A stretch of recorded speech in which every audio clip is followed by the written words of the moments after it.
Hello friends, this is Madhavi and welcome back to this channel. Friends, आज के इस video में हम लोग एक नई सीरीज स्टार्ट करने वाले हैं जिसका नाम है रीडिंग कॉम्प्रिहेंशन। इसको अगर हम लोग आसान भाषा में बोले तो हमें एक पैसेज दिया जाता है जिसे कि हमें पढ़कर और कुछ क्वेश्चंस भी दिए जाते हैं, उनका आंसर देना होता है।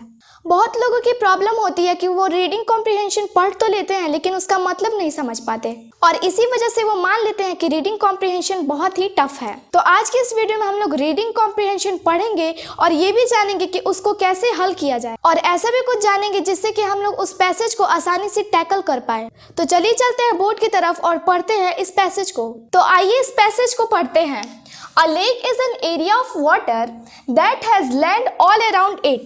लेक का मतलब होता है झील, मतलब कि झील एक ऐसा क्षेत्र होता है पानी का जिसके चारों तरफ लैंड होता है, मतलब कि जमीन होता है। It may be so small that we call it a pond. ये बहुत ही छोटा हो सकता है जिसे हम तालाब कहें, और it may be so wide that we cannot see the other side. या फिर वो इतना चौड़ा हो सकता है जिसका हम अगला छोर ना देख पाएं। देखिए, यहाँ से लेकर यहाँ तक जो मैं आपको सेंटेंस पढ़ाऊंगी वो खुद में एक फैक्ट कंटेन करते हैं। तो जब भी आप किसी पैसेज को सॉल्व करें तो पहले फैक्ट जो सेंटेंस कंटेन करता है उसको पहले ही नोट कर ले, क्योंकि ये एग्जाम में ज़्यादातर पूछे जाते हैं। तो चलिए अब इसे पढ़ते हैं। The largest lake in the world is lake superior, मतलब कि पूरे वर्ल्ड में, पूरे दुनिया में जो सबसे बड़ा लेक है, मतलब कि झील है, वो है लेक सुपीरियर। वो कहाँ पे है? नॉर्थ अमेरिका में है। It covers more than 82,000 square kilometre. वो 82,000 स्क्वायर किलोमीटर से ज़्यादा स्पेस जो है वो कंटेन करता है। एंड इन वन प्लेस, एक जगह पे तो वो इट इज़ 563 किलोमीटर वाइड, एक जगह पे तो वो 563 किलोमीटर चौड़ा है। The water in lakes mostly comes from rain, मतलब कि जो लेक्स में वाटर होते हैं, मतलब कि पानी होते हैं, वो ज़्यादातर रेन से आते हैं। It runs off, runs off का मतलब होता है बह जाना। It runs off the land into the rivers and streams that pour into the lake. ये जो है वो लैंड के थ्रू बह जाता है और उसके बाद वो कहाँ जाता है? रिवर्स में या फिर स्ट्रीम्स में, मतलब कि नदियों में या फिर झरनों में, और फाइनली वो कहाँ जाता है?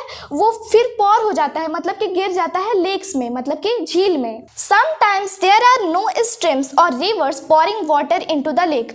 कभी कभार ऐसा होता है कि वाटर जो है लेक में स्ट्रीम्स या फिर रिवर्स के थ्रू नहीं आ पाता है, तो वो कहाँ से आता है? The water comes from underground spring, मतलब कि जमीन का पानी ही लेक में आ जाता है।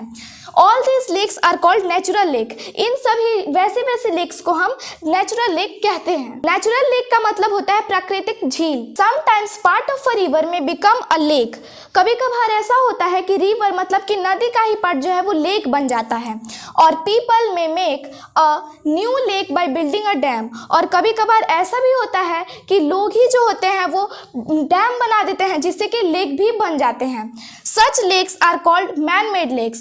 वैसे लेक्स को हम मैन मेड लेक्स कहते हैं। अभी तो हमने पैसेज पढ़ लिया, लेकिन ये मेन नहीं है, इसी से एग्जाम में क्वेश्चंस पूछे जाते हैं। तो चलिए कुछ क्वेश्चंस देख लेते हैं जिससे कि ये हमारा पैसेज जो है वो क्लियर हो जाए। तो मैं अभी कैमरा का एंगल चेंज करूंगी ताकि जो क्वेश्चंस हैं वो एकोमोडेट हो सके। पहला क्वेश्चन है हमारा ट्रू फॉल्स का, जो कि आप यहाँ पे देख पा रहे होंगे। तो क्वेश्चन पूछ रहा है, अ lake is a land surrounded by water. तो यहाँ पे पहले ही लाइन में बताया गया है कि अ lake is an area of water that has land all around it, मतलब कि जो यहाँ पे बताया जा रहा है वो पूरा उसका उल्टा है। तो ये क्या हो जाएगा? ये क्रॉस हो जाएगा, ये फॉल्स है। दूसरा है लेक्स आर, ऑप्शन है always very big, always very small, या फिर बोथ बिग एंड स्मॉल। तो आप यहाँ पे देखते होंगे कि यहाँ पे बताया गया है कि जो लेक्स होते हैं वो छोटे भी हो सकते हैं और चौड़े भी हो सकते हैं। तो आपका ये ऑप्शन सही हो जाएगा, both big and small. Third question है the water in lakes, option है comes from rain, comes from springs, may come from all the above.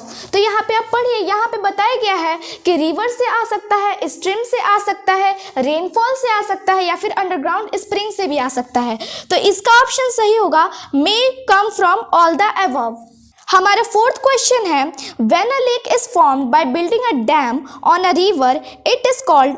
Option है a natural lake, a man made lake या फिर a pond.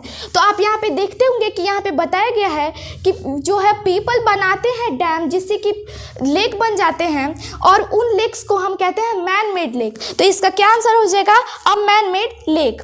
Fifth question है, a small lake में be called as, मतलब कि जो छोटा लेक होता है उसे हम क्या कहते हैं।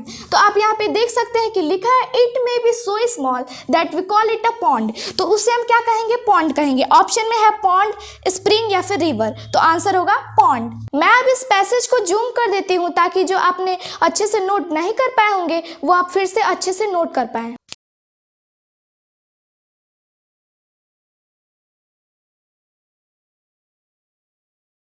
तो नेक्स्ट वीडियो में मिलते हैं किसी और अमेजिंग टॉपिक के साथ। तब तक के लिए टेक केयर।